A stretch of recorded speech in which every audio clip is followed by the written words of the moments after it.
This is S.A. Bradley, and I'm going to read you your Christmas ghost story for this year. The Willows by Algernon Blackwood. Chapter 1. After leaving Vienna, and long before you come to Budapest, the Danube enters a region of singular loneliness and desolation, where its waters spread away on all sides regardless of a main channel, and the country becomes a swamp for miles upon miles, covered by a vast sea of low willow bushes.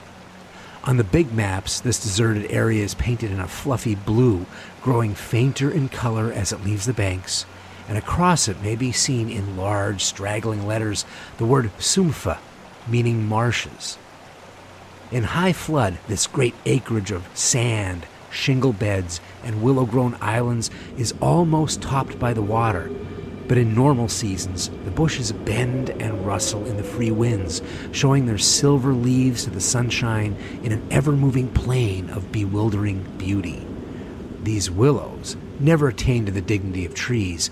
They have no rigid trunks. They remain humble bushes, with rounded tops and soft outline, swaying on slender stems that answer to the least pressure of the wind, supple as grasses, and so continually shifting that they somehow give the impression that the entire plain is moving and alive. For the wind sends waves rising and falling over the whole surface, waves of leaves instead of waves of water. Green swells like the sea, too, until the branches turn and lift, and then silvery white as their underside turns to the sun. Happy to slip beyond the control of the stern banks, the Danube here wanders about at will among the intricate network of channels that intersect the islands everywhere, with broad avenues down which the waters pour with a shouting sound, making whirlpools, eddies, and foaming rapids, tearing at the sandy banks, carrying away masses of shore and willow clumps, and forming new islands innumerably, which shift daily in size and shape and possess at best an impermanent life, since the flood time obliterates their very existence. Properly speaking, this fascinating part of the river's life begins soon after leaving Pressburg, and we, in our Canadian canoe with gypsy tent and frying pan on board, reached it on the crest of a rising flood about mid-July. That very morning, when the sky was reddening before sunrise, we had slipped swiftly through still sleeping Vienna, leaving it a couple of hours later a mere patch of smoke against the blue hills of the Wienerwald on the horizon. We had breakfasted below Fischermend, under a grove of birch trees roaring in the wind, and had then swept on the tearing current past Orth, Hainburg, Petronell, and so under the frowning heights of Thellesen on a spur of the Carpathians, where the march steals in quietly from the left and the frontiers crossed between Austria and Hungary. Racing along at 12 kilometers an hour soon took us well into Hungary, and the muddy waters, sure sign of flood, sent us aground on many a shingle bed, and twisted us like a cork in many a sudden belching whirlpool before the towers of Pressburg showed against the sky.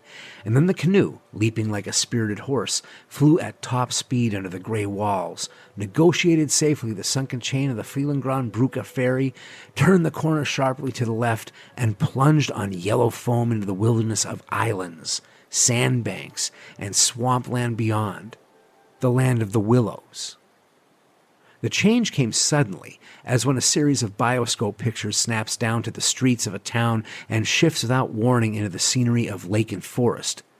We entered the land of desolation on wings, and in less than half an hour there was neither boat, nor fishing hut, nor red roof, nor any single sign of human habitation and civilization within sight.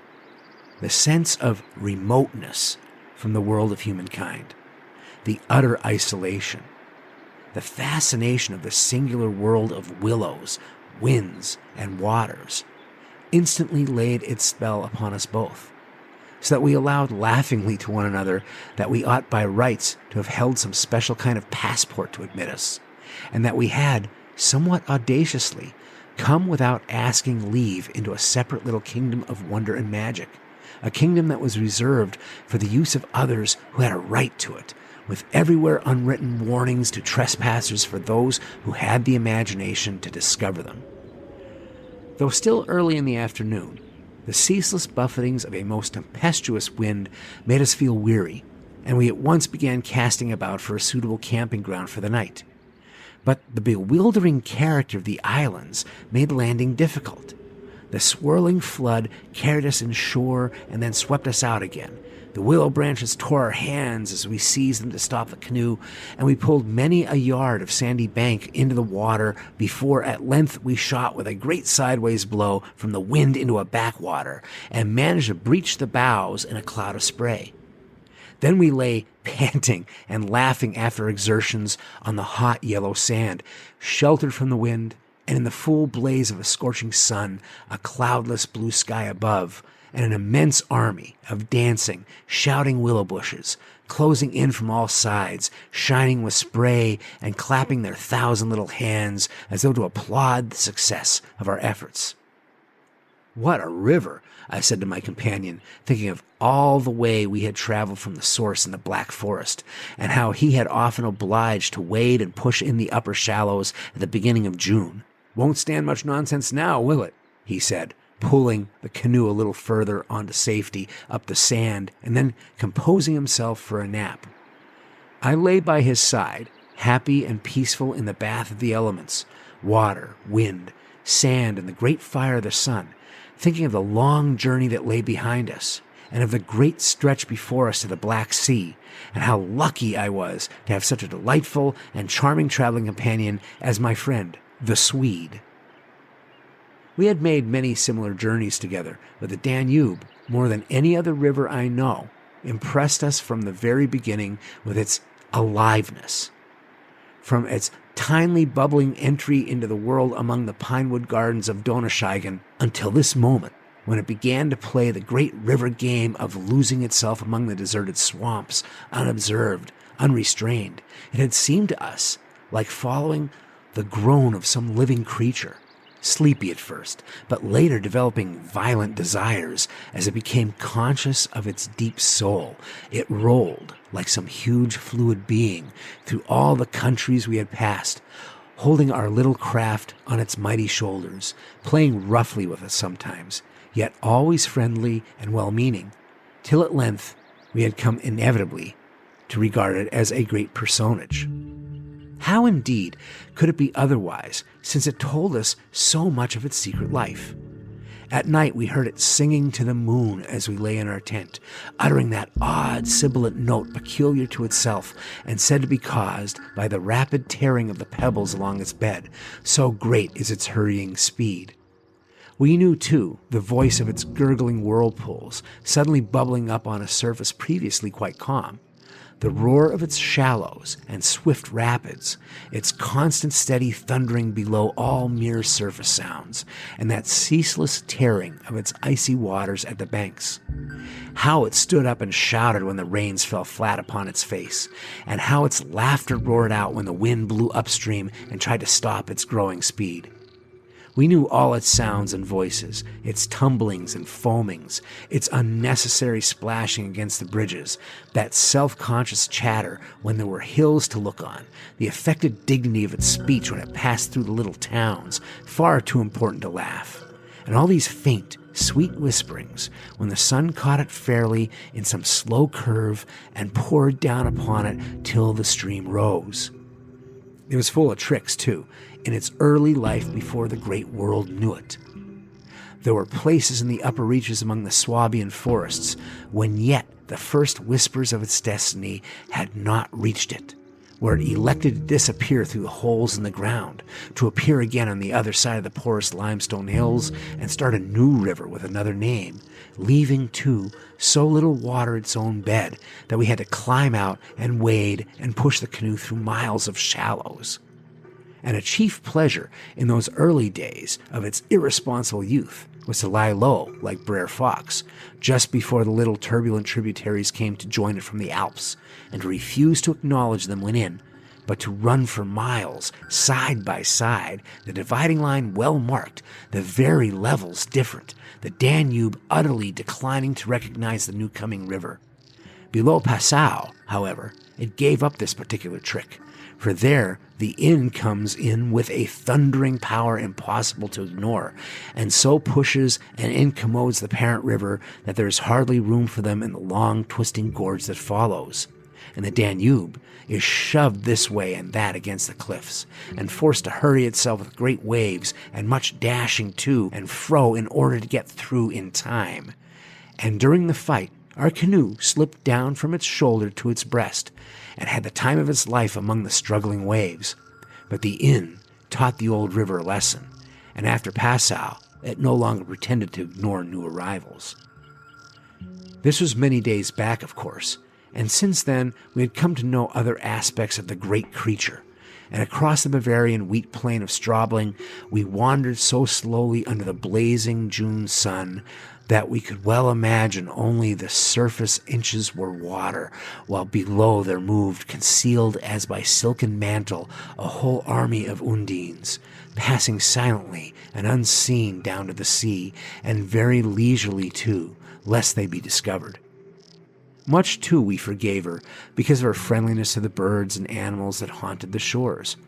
Cormorants lined the banks in lonely places in rows like short black palings. Gray crows crowded the shingle beds. Storks stood fishing in the vistas of shallower water that opened up between the islands, and hawks, swans, and marsh birds of all sorts filled the air with glinting wings and singing petulant cries. It was impossible to feel annoyed with the river's vagaries after seeing a deer leap with a splash into the water at sunrise and swim past the bows of the canoe, and often we saw fawns peering at us from the underbrush, or we looked straight into the brown eyes of a stag as we charged full tilt around a corner and entered another reach of the river. Foxes, too, everywhere haunted the banks, tripping daintily among the driftwood and disappearing so suddenly that it was impossible to see how they managed it. But now, after leaving Pressburg, everything changed a little, and the Danube became more serious. It ceased trifling. It was halfway to the Black Sea, within seeming distance almost of other, stranger countries where no tricks would be permitted or understood. It became suddenly grown up, and claimed our respect and even our awe. It broke out into three arms, for one thing, that only met again 100 kilometers further down, and for a canoe, there were no indications which one was intended to be followed. "If you take a side channel," said the Hungarian officer we met at the Pressburg shop while buying provisions, "you may find yourselves, when the flood subsides, 40 miles from anywhere, high and dry, and you may easily starve. There are no people, no farms, no fishermen. I warn you not to continue. The river, too, is still rising, and this wind will increase." The rising river did not alarm us in the least, but the matter of being left high and dry by a sudden subsidence of the waters might be serious, and we had consequently laid an extra stock of provisions. For the rest, the officer's prophecy held true, and the wind, blowing down a perfectly clear sky, increased steadily till it reached the dignity of a westerly gale. It was earlier than usual when we camped, for the sun was a good hour or two from the horizon, and leaving my friend still asleep on the hot sand, I wandered about in desultory examination of our hotel. The island, I found, was less than an acre in extent, a mere sandy bank standing some 2 or 3 feet above the level of the river.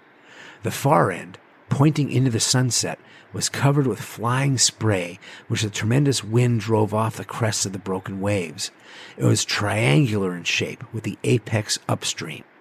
I stood there for several minutes, watching the impetuous crimson flood bearing down with a shouting roar, dashing in waves against the bank as though to sweep it boldly away, and then swirling by in 2 foaming streams on either side. The ground seemed to shake with the shock and rush, while the furious movement of the willow bushes as the wind poured over them increased the curious illusion that the island itself actually moved. Above, for a mile or two, I could see the great river descending upon me. It was like looking up the slope of a sliding hill, white with foam, and leaping up everywhere to show itself to the sun. The rest of the island was too thickly grown with willows to make walking pleasant, but I made the tour nevertheless. From the lower end of the light, of course, changed, and the river looked dark and angry. Only the backs of the flying waves were visible, streaked with foam and pushed forcibly by the great puffs of wind that fell upon them from behind. For a short mile it was visible, pouring in and out among the islands, and then disappearing with a huge sweep into the Willows, which closed about it like a herd of monstrous antediluvian creatures crowding down to drink. They made me think of gigantic, sponge-like growths that sucked the river up into themselves. They caused it to vanish from sight. They herded there together in such overpowering numbers. Altogether it was an impressive scene, with its utter loneliness, its bizarre suggestion, and as I gazed, long and curiously, a singular emotion began to stir somewhere in the depths of me. Midway in my delight of the wild beauty, there crept, unbidden and unexplained, a curious feeling of disquietude, almost of alarm. A rising river, perhaps, always suggests something of the ominous. Many of the little islands I saw before me would probably have been swept away by the morning. This resistless, thundering flood of water touched the sense of awe.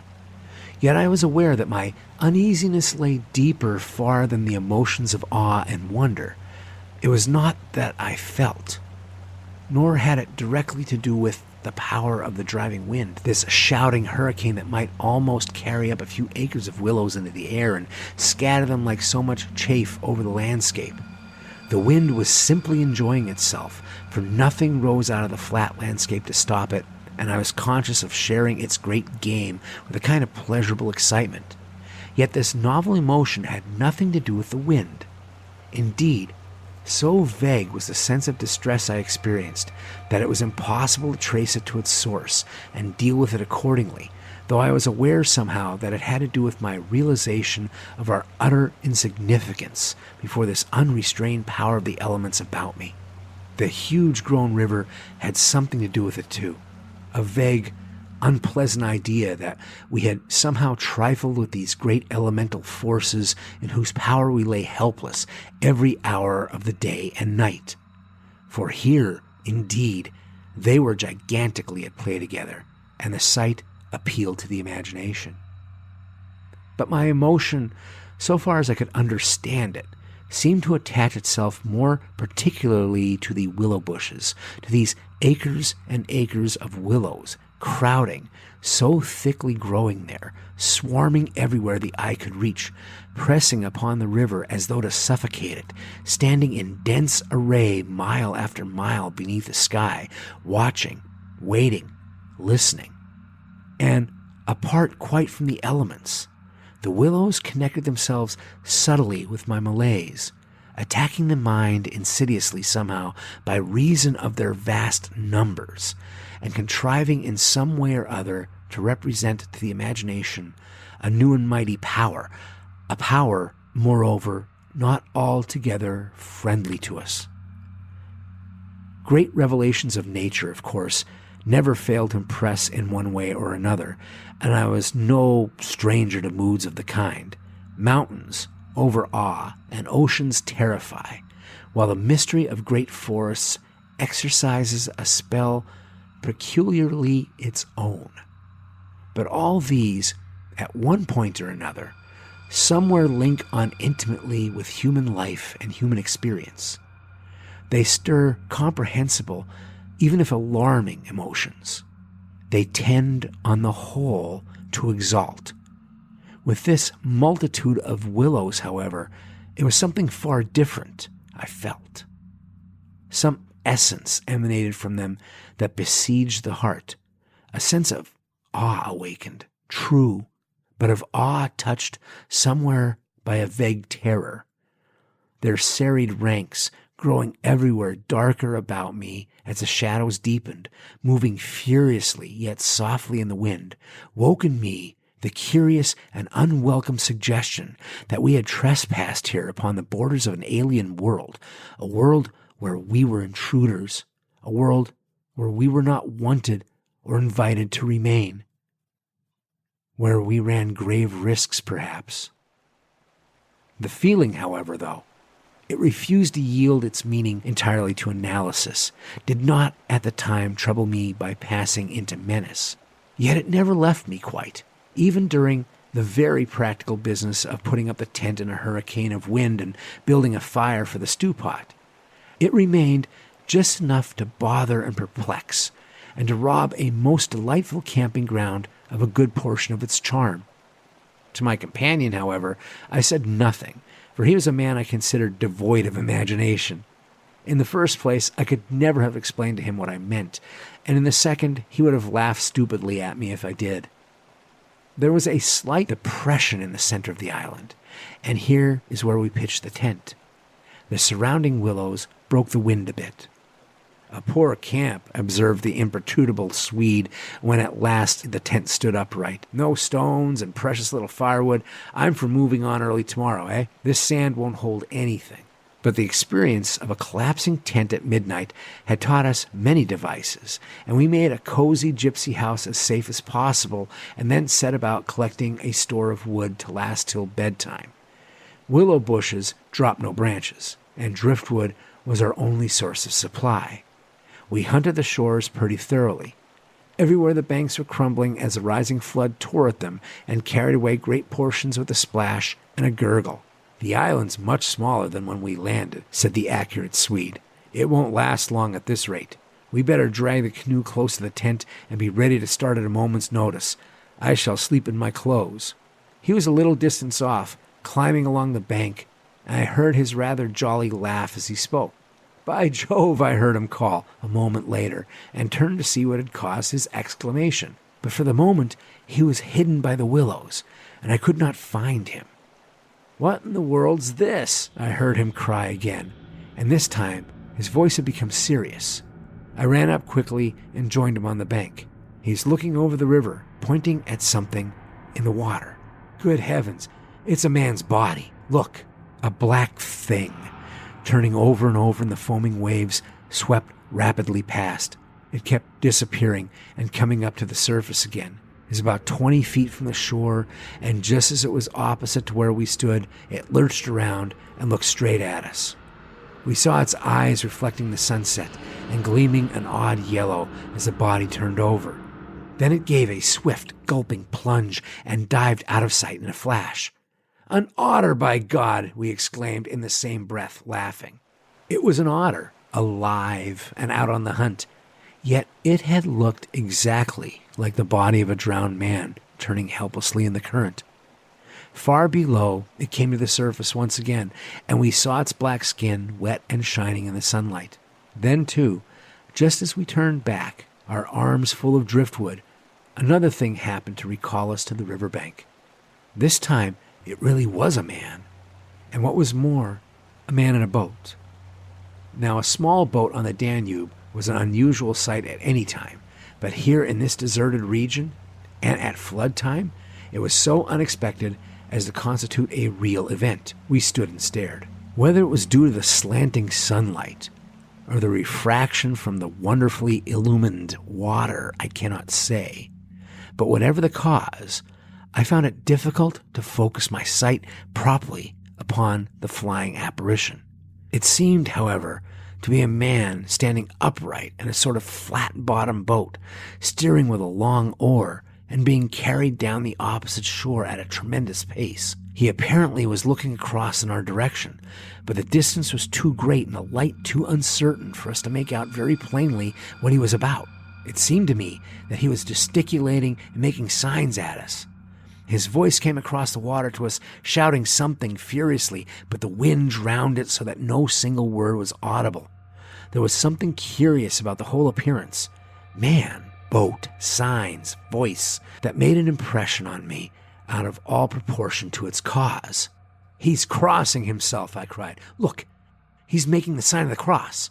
"I believe you're right," the Swede said, shading his eyes with his hand and watching the man out of sight. He seemed to be gone in a moment, melting away down there into the sea of willows, where the sun caught them in a bend of the river and turned them into a great crimson wall of beauty. Mist, too, had begun to ruse, so that the air was hazy. "But what in the world is he doing at nightfall on this flooded river?" I said. Where is he going at such a time? And what did he mean by his signs and shouting? Do you think he wished to warn us about something? He saw our smoke and thought we were spirits probably, laughed my companion. These Hungarians believe all sorts of rubbish. You remember how the shopwoman at Pressburg warning us that no one ever landed here because it belonged to some sort of beings outside man's world? I suppose they believe in fairies and elementals, possibly demons too. That peasant in the boat saw people on the islands for the first time in his life, and it scared him. That's all. The Swede's tone of voice was not convincing, and his manner lacked something that was usually there. I noted the change instantly while he talked, though without being able to label it precisely. If they had enough imagination, I laughed loudly. I remember trying to make as much noise as I could. They might well people a place like this with the old gods of antiquity. The Romans must have haunted all this region more or less with their shrines and sacred groves and elemental deities. The subject dropped, and we returned to our stew pot, for my friend was not given to imaginative conversation as a rule. Moreover, just then I remember feeling distinctly glad that he was not imaginative. His stolid, practical nature suddenly seemed to me welcoming and comforting. It was an admirable temperament, I felt, a tower of strength when untoward things happened. I looked at his strong face and light curly hair as he staggered along his pile of driftwood, twice the size of mine, and I experienced a feeling of relief. Yes, I was distinctly glad just then that the Swede was what he was, and that he never made remarks that suggested more than they said.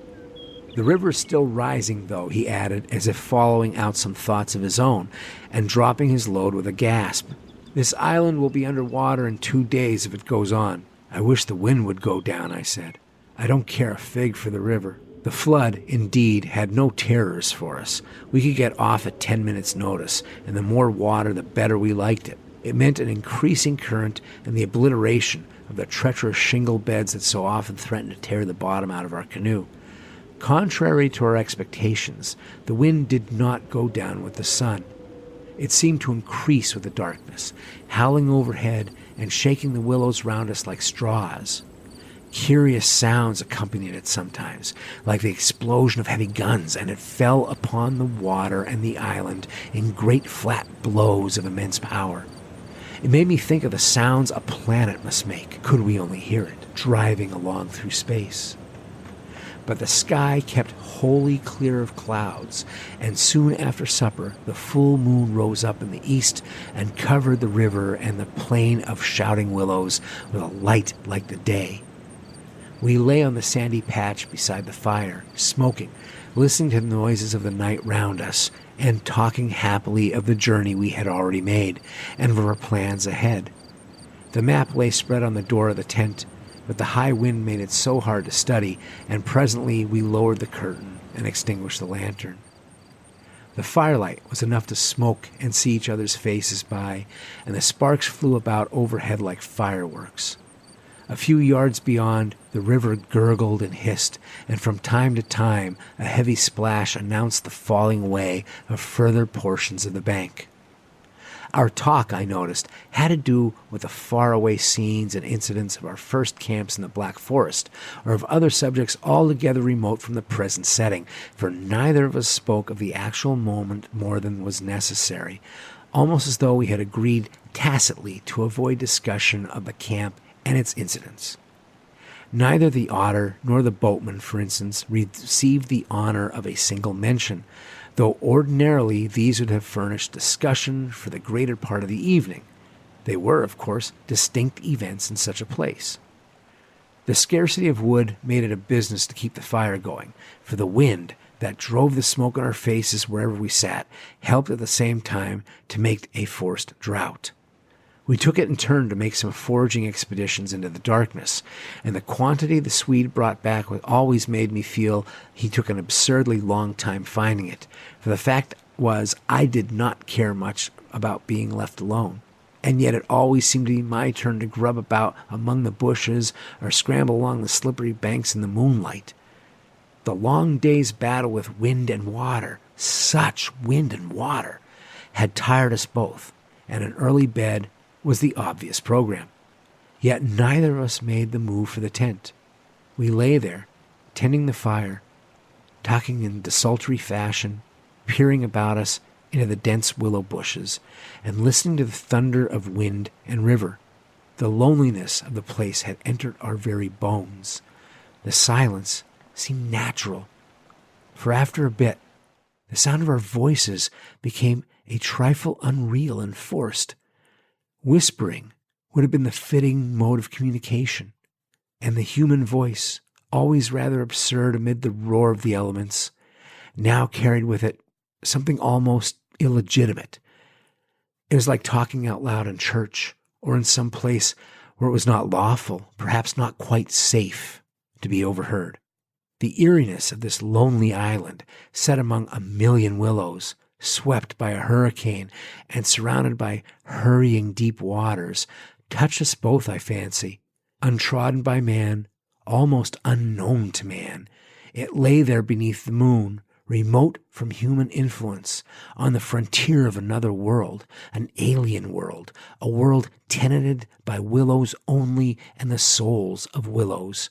And we, in our rashness, had dared to invade it, even to make use of it. Something more than the power of its mystery stirred in me as I lay on the sand, feet to fire, and peered up through the leaves at the stars. For the last time I rose to get firewood. "When this is burnt up," I said firmly, "I shall turn in," and my companion watched me lazily as I moved off into the surrounding shadows. For an unimaginative man, I thought he seemed unusually receptive that night, unusually open to suggestion of things other than sensory. He too was touched by the beauty and the loneliness of the place. I was not altogether pleased, I remember, to recognize this slight change in him, and instead of immediately collecting sticks, I made my way to the far point of the island where the moonlight on the plain and river could be seen to better advantage. The desire to be alone had come suddenly upon me. My former dread returned in force. There was a vague feeling in me I wished to face and probe to the bottom. When I reached the point of sand jutting out among the waves, the spell of the place descended upon me with a positive shock. No mere scenery could have produced such an effect. There was something more here, something to alarm. I gazed across the waste of wild waters. I watched the whispering willows. I heard the ceaseless beating of the tireless wind, and one and all, each in its own way, stirred in me this sensation of a strange distress. But the willows especially, for ever they went on chattering and talking among themselves, laughing a little, shrilly crying out, sometimes sighing. But what it was they made so much to do about belonged to the secret life of the great plain they inhabited. And it was utterly alien to the world I knew, or to that of the wild yet kindly elements. They made me think of a host of beings from another plane of life, another evolution altogether, perhaps all discussing a mystery known only to themselves. I watched them moving busily together, oddly shaking their big bushy heads, twirling their myriad leaves even when there was no wind. They moved of their own will as though alive, and they touched by some incalculable method my own keen sense of the horrible. There they stood in the moonlight, like a vast army surrounding our camp, shaking their innumerable silver spears defiantly, formed, all ready for an attack. The psychology of places, for some imaginations at least, is very vivid. For the wanderer especially, camps have their note, either of welcome or rejection. At first it may not always be apparent, because the busy preparations of tent and cooking prevent, but with the first pause, after supper usually, it comes and announces itself. And the note of this willow camp now became unmistakably plain to me. We were interlopers, trespassers. We were not welcome. The sense of unfamiliarity grew upon me as I stood there watching. We touched the frontier of a region where our presence was resented. For a night's lodging, we might perhaps be tolerated, but for a prolonged and inquisitive stay, no. By all the gods of the trees and wilderness, no. We were the first human influences upon this island, and we were not wanted. The Willows were against us. Strange thoughts like these, bizarre fancies, born I know not of whence, found lodgment in my mind as I stood listening. What, I thought, if, after all, these crouching willows proved to be alive, if suddenly they should rise up like a swarm of living creatures, marshaled by the gods whose territory we had invaded, sweep towards us off the vast swamps, booming overhead in the night, and then settle down. As I looked, it was so easy to imagine they actually moved, crept nearer, retreated a little, huddled together in masses, hostile, waiting for the great wind that should finally start them a-running. I could have sworn their aspect changed a little, and their ranks deepened and pressed more closely together. The melancholy, shrill cry of a night bird sounded overhead, and suddenly I nearly lost my balance as a piece of the bank I stood upon fell with a great splash into the water, undermined by the flood.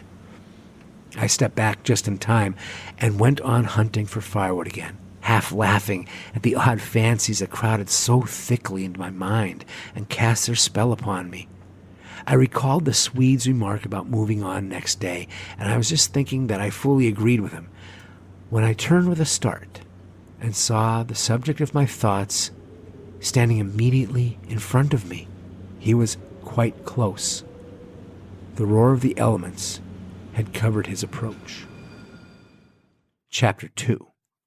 "You've been gone so long," he shouted above the wind. "I thought something must have happened to you." But there was that in his tone and a certain look in his face as well that conveyed to me more than his usual words, and in a flash I understood the real reason for his coming. It was because the spell of the place had entered his soul too, and he did not like being alone. "River still rising," he cried, pointing to the flood in the moonlight, "and the wind simply awful." He always said the same things, but it was the cry for companionship that gave the real importance to his words. "Lucky," I cried back. "Our tent's in the hollow. I think it'll hold all right." I added something about the difficulty of finding wood in order to explain my absence, but the wind caught my words and flung them across the river so that he did not hear, but just looked at me through the branches, nodding his head. "Lucky if we get away without disaster," he shouted, or words to that effect. And I remember feeling half angry with him for putting the thought into words, for it was exactly what I felt myself. There was disaster impending somewhere, and the sense of presentiment lay unpleasantly upon me. We went back to the fire and made a final blaze, poking it up with our feet. We took a last look round, but for the wind, the heat would have been unpleasant. I put this thought into words, and I remember my friend's reply struck me oddly, that he would rather have the heat, the ordinary July weather, than this diabolical wind. Everything was snug for the night, the canoe lying turned over beside the tent, with both yellow paddles beneath her, the provision sack hanging from a willow stem, and the washed-up dishes removed to a safe distance from the fire, all ready for the morning meal. We smothered the embers of the fire with sand and then turned in. The flap of the tent door was up, and I saw the branches and the stars and the white moonlight. The shaking willows and the heavy buffetings of the wind against our taut little house were the last things I remembered as sleep came down and covered all with its soft and delicious forgetfulness. Suddenly I found myself lying awake, peering from my sandy mattress through the door of the tent. I looked at my watch pinned against the canvas and saw by the bright moonlight that it was past 12 o'clock, the threshold of a new day, and I had therefore slept a couple of hours. The Swede was asleep, still beside me. The wind howled as before. Something plucked at my heart and made me feel afraid. There was a sense of disturbance in my immediate neighborhood. I sat up quickly and looked out. The trees were swaying violently to and fro as the gusts smote them. but our little bit of green canvas lay snugly safe in the hollow, for the wind passed over it without meeting enough resistance to make it vicious.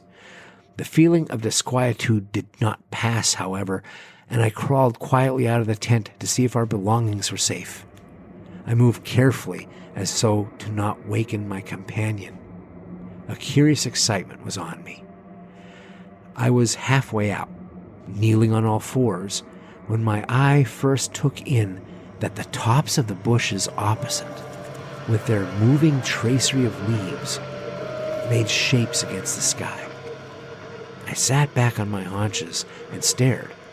It was incredible, surely, but there, opposite and slightly above me, were shapes of some indeterminate sort among the willows, and as the branches swayed in the wind, they seemed to group themselves about these shapes, forming a series of monstrous outlines that shifted rapidly beneath the moon. Close, about 50 feet in front of me, I saw these things.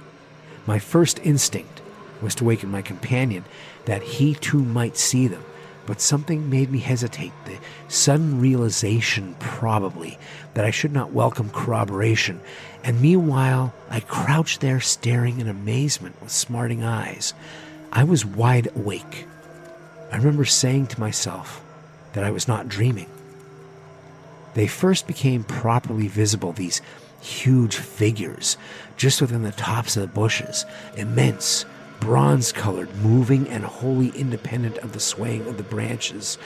I saw them plainly and noted, now I came to examine them more calmly, that they were very much larger than human, and indeed that something in their appearance proclaimed them to be not human at all.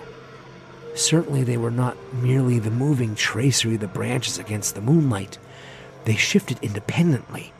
They rose upwards in a continuous stream from earth to sky, vanishing utterly as soon as they reached to the dark of the sky. They were interlaced one with another, making a great column, and I saw their limbs and huge bodies melting in and out of each other, forming this serpentine line that bent and swayed and twisted spirally with the contortions of the wind-tossed trees. They were nude, fluid shapes, passing up the bushes, within the leaves, almost rising up in a living column into the heavens. Their faces I could not see. Unceasingly, they poured upwards, swaying in great bending curves, with a hue of dull bronze upon their skins. I stared, trying to force every atom of vision from my eyes. For a long time, I thought they must every moment disappear and resolve themselves into the movements of the branches and prove to be an optical illusion. I searched everywhere for a proof of reality, when all the while I understood quite well that the standard of reality had changed. For the longer I looked, the more certain I became that these figures were real and living, though perhaps not according to the standards that the camera and the biologist would insist upon. Far from feeling fear, I was possessed with a sense of awe and wonder such as I had never known. I seemed to be gazing at the personified elemental forces of this haunted and primeval region. Our intrusion had stirred the powers of the place into activity. It was we who were the cause of the disturbance, and my brain filled the bursting with stories and legends of the spirits and deities of places that have been acknowledged and worshipped by men in all ages of the world's history. But before I could arrive at any possible explanation, something impelled me to go farther out, and I crept forward on the sand and stood upright. I felt the ground still warm under my bare feet. The wind tore at my hair and face, and the sound of the river burst upon my ears with a sudden roar. These things I knew were real, and proved that my senses were acting normally. Yet the figures still rose from earth to heaven, silent, majestically in a great spiral of grace and strength that overwhelmed me at length with a genuine, deep emotion of worship. I felt that I must fall down and worship, absolutely worship. Perhaps In another minute I might have done so, when a gust of wind swept against me with such force that it blew me sideways, and I nearly stumbled and fell. It seemed to shake the dream violently out of me. At least it gave me another point of view somehow. The figures still remained, still ascended into heaven from the heart to the night. But my reason at last began to assert itself. It must be a subjective experience, I argued. None the less for real for that, but still subjective. The moonlight and the branches combined to work out these pictures upon the mirror of my imagination, and for some reason I projected them outwards and made them appear objective. I knew this must be the case, of course. I took courage and began to move forward across the open patches of sand. By Jove, though, was it all hallucination? Was it merely subjective? Did not my reason argue in the old futile way from the little standard of the known? I only know that great column of figures ascended darkly into the sky for what seemed a very long period of time, and with a very complete measure of reality, as most men are accustomed to gauge reality. Then suddenly they were gone. And once they were gone, and the immediate wonder of their great presence had passed, fear came down upon me with a cold rush. The esoteric meaning of this lonely and haunted region suddenly flamed up within me, and I began to tremble dreadfully. I took a quick look round, a look of horror that came near to panic, calculating vainly ways of escape, and then, realizing how helpless I was to achieve anything really effective, I crept back silently into the tent and lay down again upon my sandy mattress, first lowering the door curtain to shut out the sight of the willows in the moonlight, and then burying my head as deeply as possible beneath the blankets to deaden the sound of the terrifying wind. As though further to convince me that I had not been dreaming, I remember that it was a long time before I fell again into a troubled and restless sleep, and even then only the upper crust of me slept. The underneath there was something that never quite lost consciousness, but lay alert and on the watch. But this second time I jumped up with a genuine sort of terror. It was neither the wind nor the river that woke me, but the slow approach of something that caused the sleeping portion of me to grow smaller and smaller till at last it vanished altogether, and I found myself sitting bolt upright, listening. Outside, there was a sound of multitudinous little patterings. They had been coming, and I was aware. For a long time, and in my sleep, they had first become audible. I sat there nervously wide awake, as though I had not slept at all. It seemed to me that my breathing came with difficulty, and that there was a great weight upon the surface of my body. In spite of the hot night, I felt clammy with cold and shivered. Something surely was pressing steadily against the sides of the tent and weighing down upon it from above. Was it the body of the wind? Was this the pattering rain, the dripping of the leaves, the spray blown from the river by the wind and gathering in big drops? I thought quickly of a dozen things. Then suddenly, the explanation leaped into my mind. A bough from the poplar, the only large tree on the island, had fallen with the wind. Still half caught by the other branches, it would fall with the next gust and crush us, and meanwhile its leaves brushed and tapped upon the tight canvas surface of the tent. I raised a loose flap and rushed out, calling to the Swede to follow. But when I got out and stood upright, I saw that the tent was free. There was no hanging bough. There was no rain or spray. Nothing approached. A cold gray light filtered down through the bushes and lay on the faintly gleaming sand. Stars still crowded the sky directly overhead, and the wind howled magnificently, but the fire no longer gave out any glow, and I saw the east reddening in streaks through the trees. Several hours must have passed since I stood there before watching these ascending figures, and the memory of it now came back to me horribly like an evil dream. oh, how tired it made me feel, that ceaseless raging wind. Yet though the deep lassitude of a sleepless night was on me, my nerves were tingling with the activity of an equally tireless apprehension, and all idea of repose was out of the question.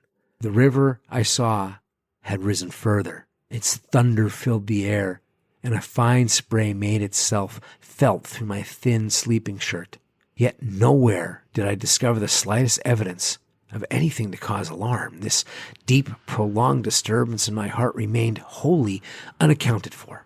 My companion had not stirred when I called him, and there was no need to waken him now. I looked about me carefully, noting everything. The turned-over canoe, the yellow paddles, 2 of them, I'm certain, the provision sack, and the extra lantern hanging together from the tree, and crowding everywhere about me, enveloping all, the willows, those endless, shaking willows. A bird uttered its morning cry, and a string of duck passed with whirring flight overhead in the twilight. The sand whirled, dry and stinging, about my bare feet in the wind. I walked round the tent, and then went out a little way into the bush, so that I could see across the river to the farther landscape, and the same profound yet indefinable emotion of distress seized upon me again as I saw the interminable sea of bushes stretching to the horizon, looking ghostly and unreal in the wan light of dawn. I walked softly here and there, still puzzling over that odd sound of infinite pattering and of that pressure upon the tent that had wakened me. It must have been the wind, I reflected, the wind bearing upon the loose, hot sand, driving the dry particles smartly against the taut canvas, the wind dropping heavily upon our fragile roof. Yet all the time, my nervousness and malaise increased appreciably. I crossed over to the farther shore and noted how the coastline had altered in the night, and what masses of sand the river had torn away. I dipped my hands and feet into the cool current and bathed my forehead. Already there was a glow of sunrise in the sky and the exquisite freshness of coming day. On my way back, I passed purposely beneath the very bushes where I had seen the column of figures rising into the air, and midway among the clumps, I suddenly found myself overtaken by a sense of vast terror. From the shadows, a large figure went swiftly by. Someone passed me as sure as ever man did. It was a great staggering blow from the wind that helped me forward again, and once out in the more open space, the sense of terror diminished strangely. The winds were about and walking, I remember saying to myself, for the winds often move like great presences under the trees. And altogether the fear that hovered about me was such an unknown and immense kind of fear, so unlike anything I had ever felt before, that it woke a sense of awe and wonder in me that did much to counteract its worse effects. And when I reached a high point in the middle of the island from which I could see the wide stretch of river, crimson in the sunrise, the whole magical beauty of it all was so overpowering that a sort of wild yearning woke in me and almost brought a cry up into my throat. But this cry found no expression, for as my eyes wandered from the plain beyond to the island round me and noted our little tent half hidden among the willows, a dreadful discovery leaped out at me, compared to which my terror of the walking winds seemed as nothing at all. For a change, I thought, had somehow come about in the arrangement of the landscape. It was not that my point of vantage gave me a different view, but that an alteration had apparently been effected in the relation of the tent to the willows, and of the willows to the tent. Surely the bushes now crowded much closer, unnecessarily, unpleasantly close. They had moved nearer, creeping with silent feet over the shifting sands, drawing imperceptibly nearer by soft, unhurried movements. The willows had come closer during the night, but had the wind moved them, or had they moved of themselves? I recalled the sound of infinite small patterings and the pressure upon the tent and upon my own heart that caused me to wake in terror. I swayed for a moment in the wind like a tree, finding it hard to keep my upright position on the sandy hillock, There was a suggestion here of personal agency, of deliberate intention, of aggressive hostility, and it terrified me into a sort of rigidity. Then the reaction followed quickly. The idea was so bizarre, so absurd, that I felt inclined to laugh. But the laughter came no more readily than the cry, for the knowledge that my mind was so receptive to such dangerous imaginings brought the additional terror that it was through our minds and not through our physical bodies that the attack would come, and was coming. The wind buffeted me about, and very quickly, it seemed, the sun came up over the horizon, for it was after 4 o'clock, and I must have stood on that little pinnacle of sand longer than I know, afraid to come down to close quarters with the Willows. I returned quietly, creepily to the tent, first taking another exhaustive look round and, yes, I confess it, making a few measurements. I paced out on the warm sand the distances between the Willows and the tent, making a note of the shortest distance particularly. I crawled stealthily into my blankets. My companion, to all appearances, still slept soundly, and I was glad this was so. Provided my experiences were not corroborated, I could find strength somehow to deny them, perhaps. With the daylight, I could persuade myself that it was all a subjective hallucination, a fantasy of the night, a projection of the excited imagination. Nothing further came in to disturb me, and I fell asleep almost at once, utterly exhausted, yet still in dread of hearing again that weird sound of multitudinous pattering, or of feeling the pressure upon my heart that had made it difficult to breathe. The sun was high in the heavens when my companion woke me from my heavy sleep and announced that the porridge was cooked and there was just time to bathe. The grateful smell of frizzling bacon entered the tent door. "River's still rising," he said, "and several islands out in midstream have disappeared altogether. Our own island's much smaller." "Any wood left?" I asked sleepily. "The wood and the island will finish tomorrow in a dead heat, but there's enough to last us till then." I plunged in from the point of the island, which had indeed altered a lot in size and shape during the night, and was swept down in a moment to the landing place opposite the tent. The water was icy, and the banks flew by like the country from an express train. Bathing under such conditions was an exhilarating operation, and the terror of the night seemed cleansed out of me by a process of evaporation in the brain. The sun was blazing hot. Not a cloud showed itself anywhere.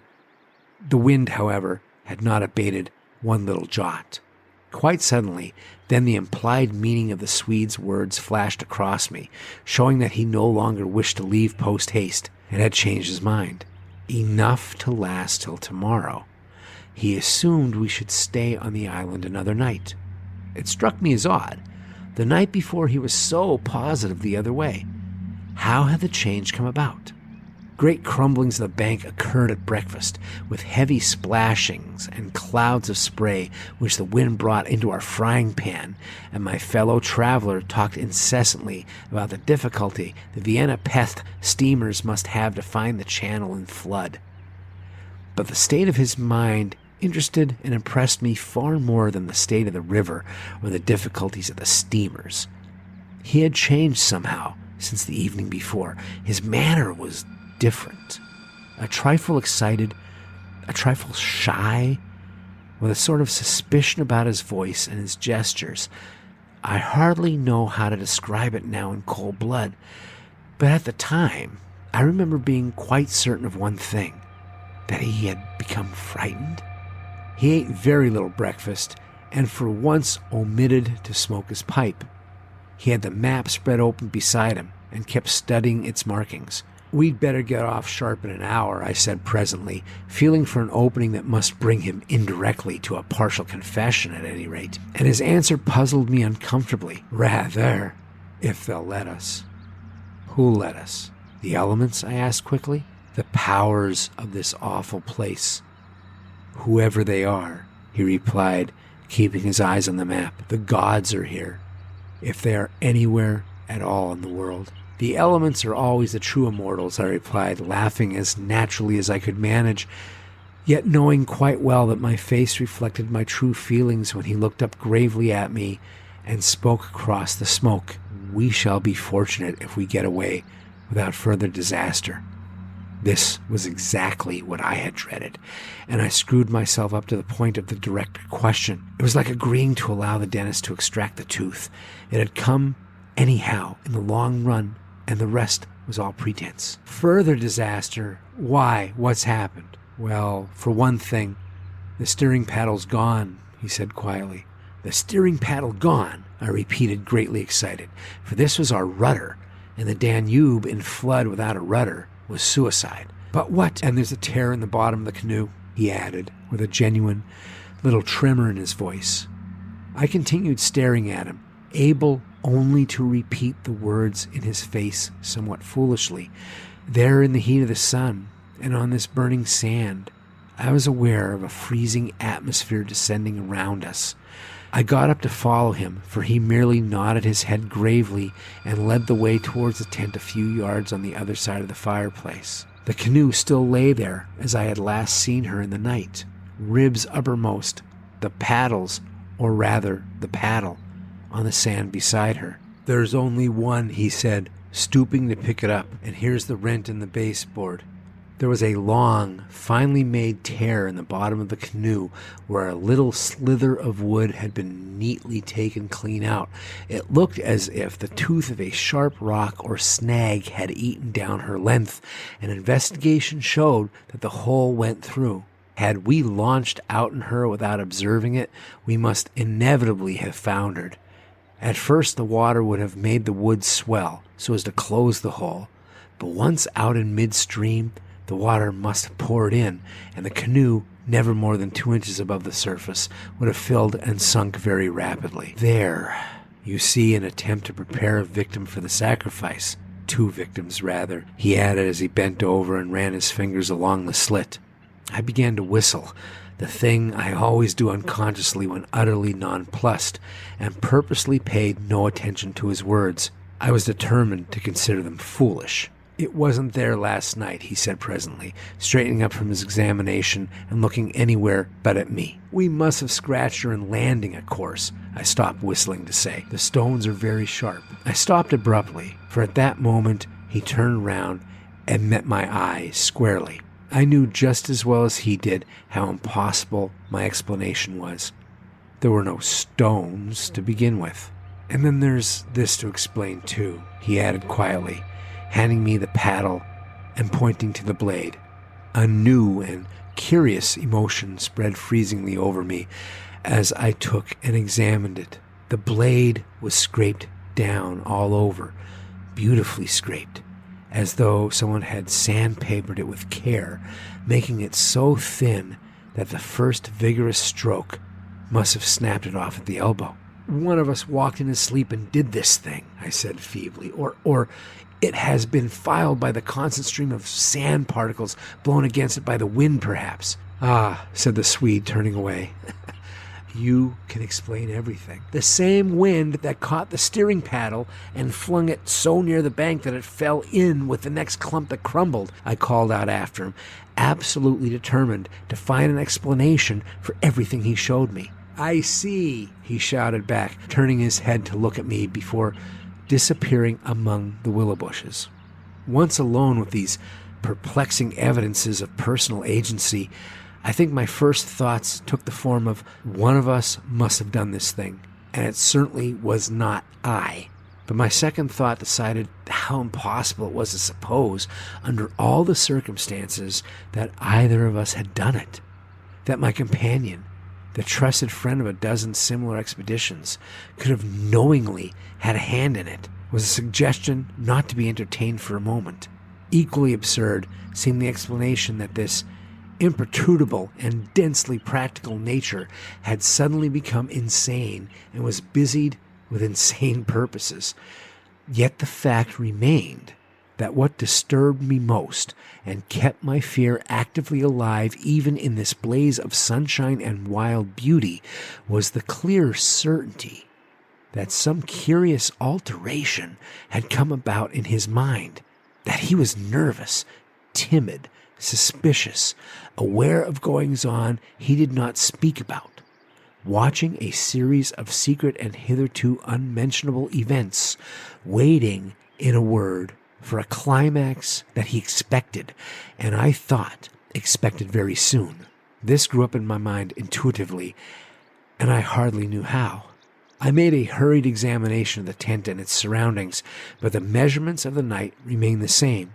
There were deep hollows formed in the sand I now noticed for the first time, basin-shaped and of various depths and sizes, varying from that of a teacup to a large bowl. The wind, no doubt, was responsible for these miniature craters, just as it was for lifting the paddle and tossing it towards the water. The rent in the canoe was the only thing that seemed quite inexplicable, and after all, it was conceivable that a large point had caught it when we landed. The examination I made of the shore did not assist this theory, but all the same I clung to it with that diminishing portion of my intelligence which I called my reason. An explanation of some kind was an absolute necessity, just as some working explanation of the universe is necessary, however absurd, to the happiness of every individual who seeks to do his duty in the world and face the problems of life. The simile seemed to me, at the time, an exact parallel. I at once set the pitch melting, and presently the Swede joined me at the work. Though under the best conditions in the world, the canoe could not be safe for traveling till the following day. I drew his attention casually to the hollows in the sand. "Yeah," he said, "I know. They're all over the island. But you can explain them, no doubt." "Wind, of course," I answered without hesitation. "Have you never watched those little whirlwinds in the street that twist and twirl everything into a circle? This sand's loose enough to yield, that's all." He made no reply, and we worked on in silence for a bit. I watched him surreptitiously all the time, and I had an idea he was watching me.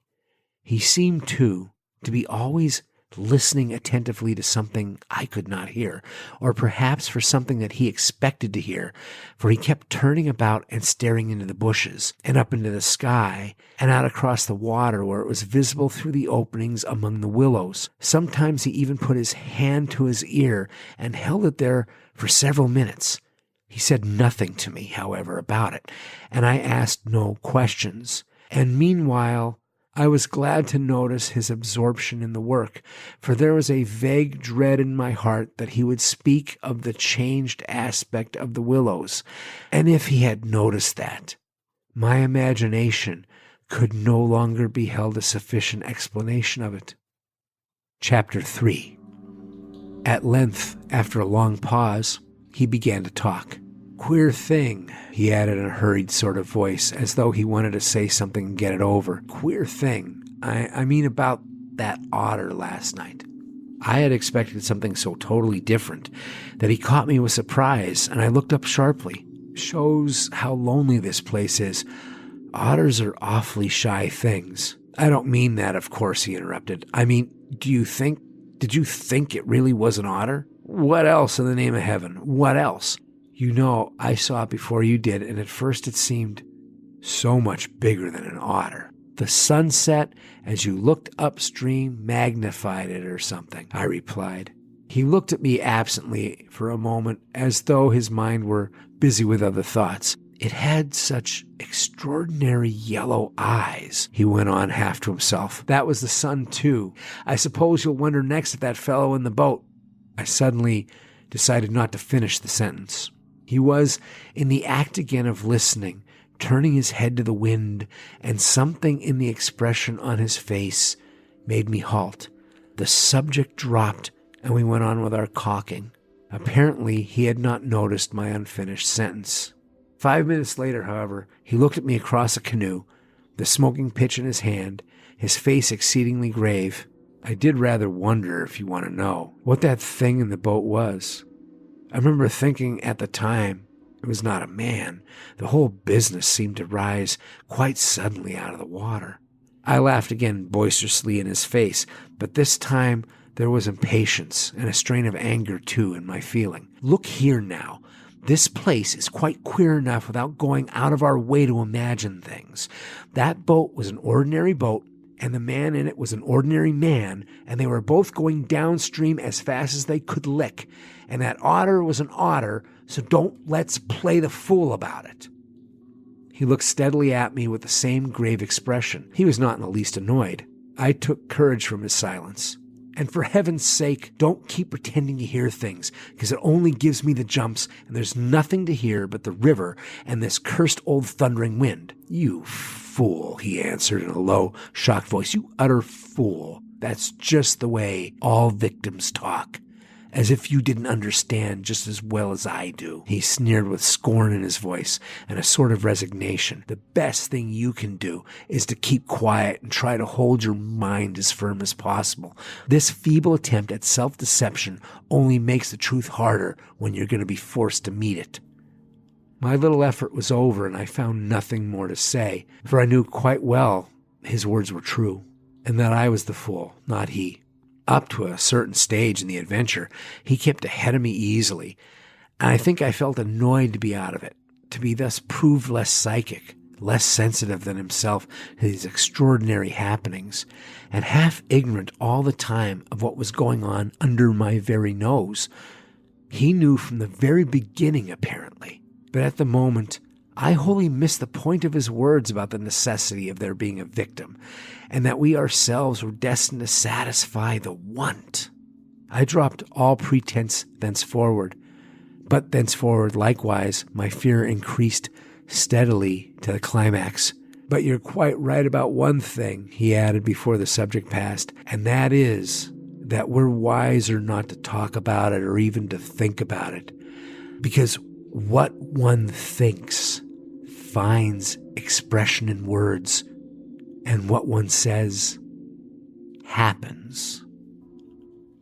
That afternoon, while the canoe dried and hardened, we spent trying to fish, testing the leak, collecting wood, and watching the enormous flood of rising water. Masses of driftwood swept near our shores sometimes, and we fished for them with long willow branches. The island grew perceptibly smaller as the banks were torn away with great gulps and splashes. The weather kept brilliantly fine until about 4 o'clock, and then for the first time for 3 days, the wind showed signs of abating. Clouds began to gather in the southwest, spreading thence slowly over the sky. This lessening of the wind came as a great relief, for the incessant roaring, banging, and thundering had irritated our nerves. Yet the silence that came about 5 o'clock with its sudden cessation was in a manner quite as oppressive. The booming of the river had everything in its own way then. It filled the air with deep murmurs, more musical than the wind noises, but infinitely more monotonous. The wind held many notes, rising, falling, always beating out some sort of great elemental tune, whereas the river's long song lay between 3 notes at most, dull pedal notes that held a lugubrious quality foreign to the wind, and somehow seemed to me, in my then nervous state, to sound wonderfully well the music of doom. It was extraordinary, too, how the withdrawal suddenly of bright sunlight took everything out of the landscape that made for cheerfulness, and since this particular landscape had already managed to convey the suggestion of something sinister, the change of course was all the more unwelcome and noticeable. For me, I know, the darkening outlook became distinctly more alarming, and I found myself more than once calculating how soon after sunset the full moon would get up in the east, and whether the gathering clouds would greatly interfere with her lighting of the little island. With this general hush of the wind, though still indulged in occasional brief gusts, the river seemed to me to grow blacker, the willows to stand more densely together. The latter, too, kept up a sort of independent movement of their own, rustling among themselves when no wind stirred, and shaking oddly from the roots upwards. When common objects in this way become charged with the suggestion of horror, they stimulate the imagination far more than things of unusual appearance.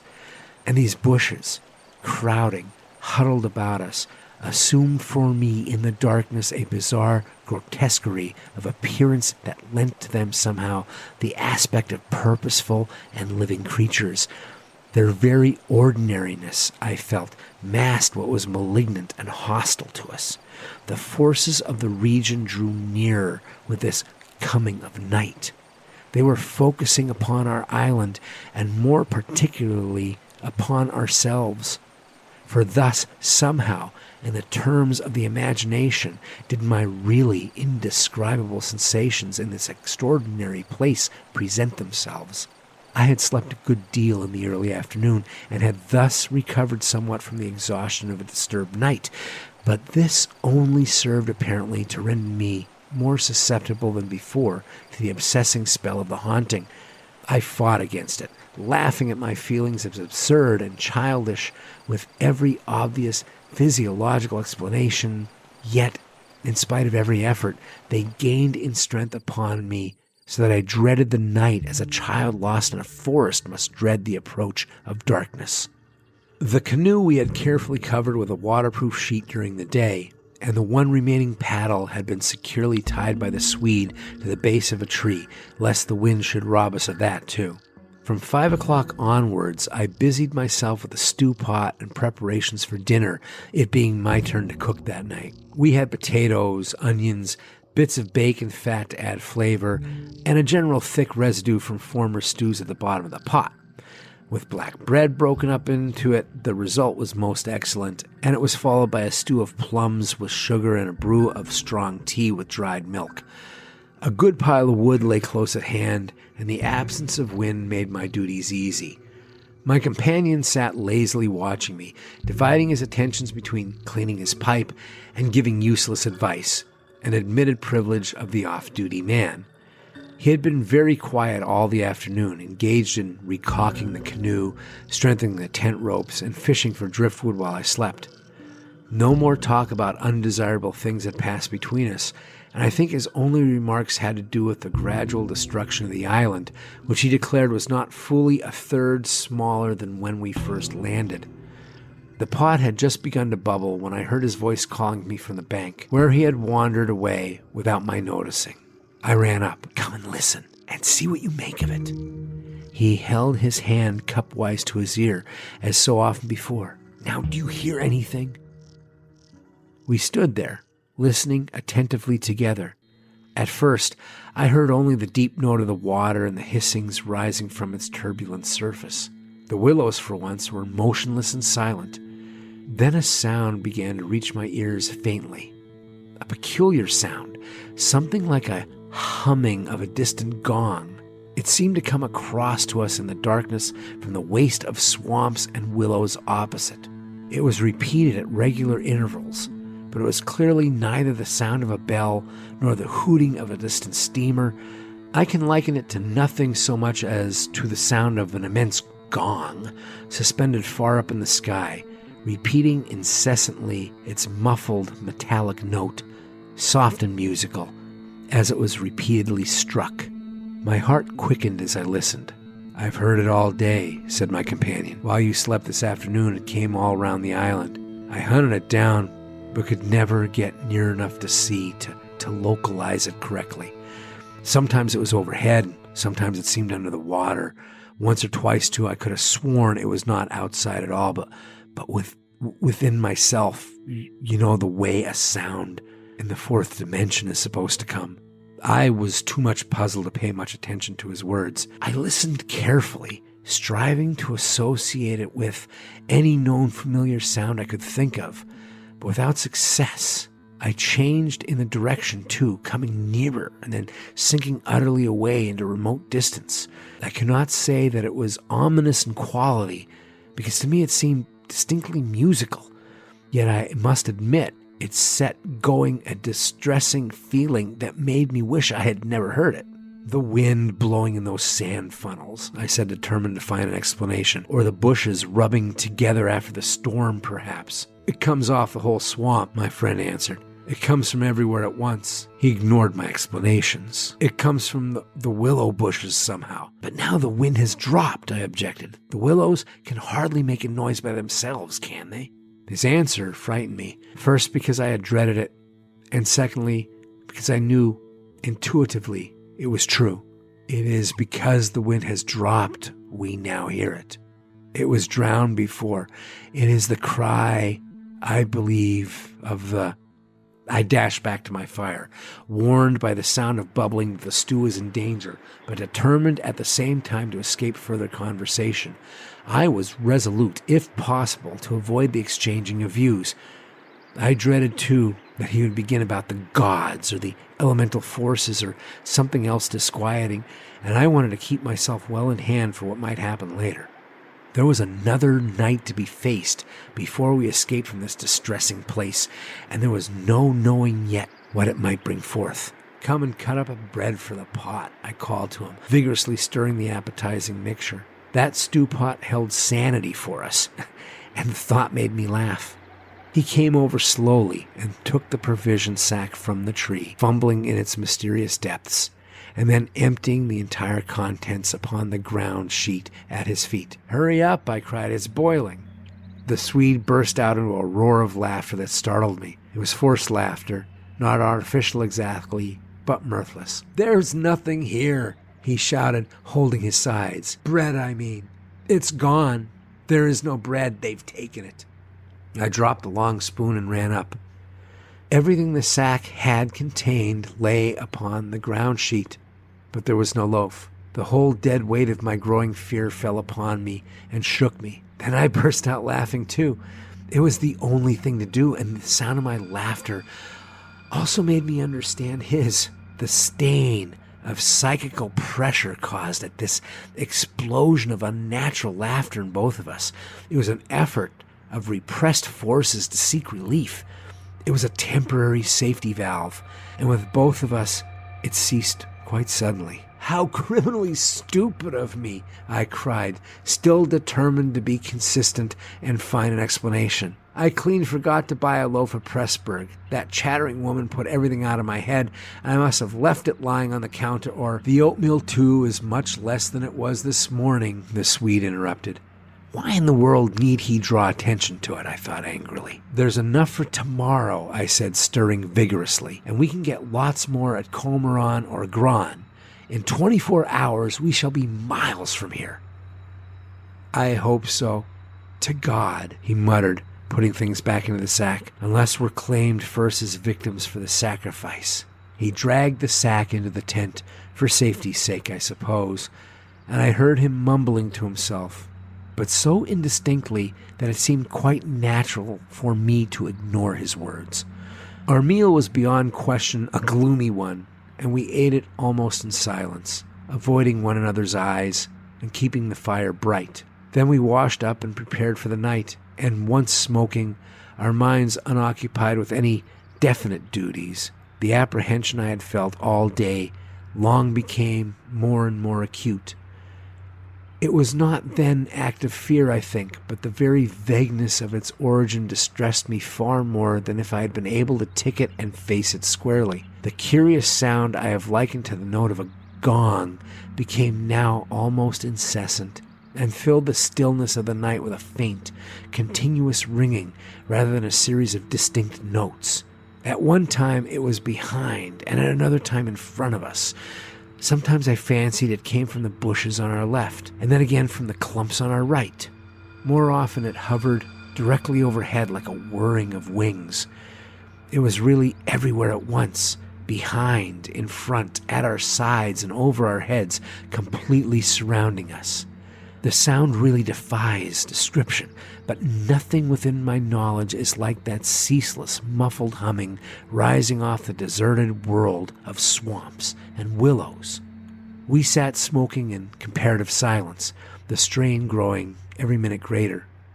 The worst feature of the situation seemed to me that we did not know what to expect, and could therefore make no sort of preparation by way of defense.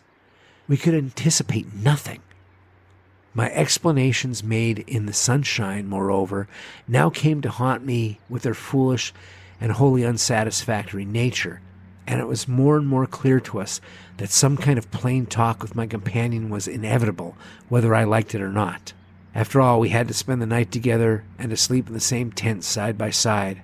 I saw that I could not get along much longer without the support of his mind, and for that, of course, plain talk was imperative. As long as possible, however, I postponed this little climax and tried to ignore or laugh at the occasional sentences he flung into the emptiness. Some of these sentences, moreover, were confoundedly disquieting to me, coming as they did to corroborate much that I felt myself. Corroboration, too, which made it so much more convincing from a totally different point of view. He composed such curious sentences and hurled them at me in such inconsequential sorts of ways, as though his main line of thought was secret to himself, and these fragments were mere bits he found it impossible to digest. He got rid of them by uttering them. Speech relieved him. It was like being sick. There are things about us, I'm sure, that make for disorder, disintegration, destruction, our destruction, he said once, while the fire blazed between us. We've strayed out of a safe line somewhere. And another time, when the gong sounds had come nearer, ringing much louder than before, and directly over our heads, he said as though talking to himself, I don't think a gramophone would show any record of that. The sound doesn't come to me by the ears at all. The vibrations reach me in another manner altogether and seem to be within me, which is precisely how a fourth-dimensional sound might be supposed to make itself heard. I purposely made no reply to this, but I sat up a little closer to the fire and peered about me into the darkness. The clouds were massed all over the sky, and no trace of moonlight came through. Very still, too, everything was, so that the river and the frogs had things all their own way. It has that about it, he went on, which is utterly out of common experience. It is unknown. Only one thing describes it, really. It is a non-human sound. I mean, a sound outside humanity. Having rid himself of this undigestible morsel, he lay quiet for a time. But he had so admirably expressed my own feeling that it was a relief to have thought out, and to have confined it by the limitation of words from dangerous wandering to and fro in my mind. The solitude of that Danube camping place, can I ever forget it? The feeling of being utterly alone on an empty planet. My thoughts ran incessantly upon cities and the haunts of men.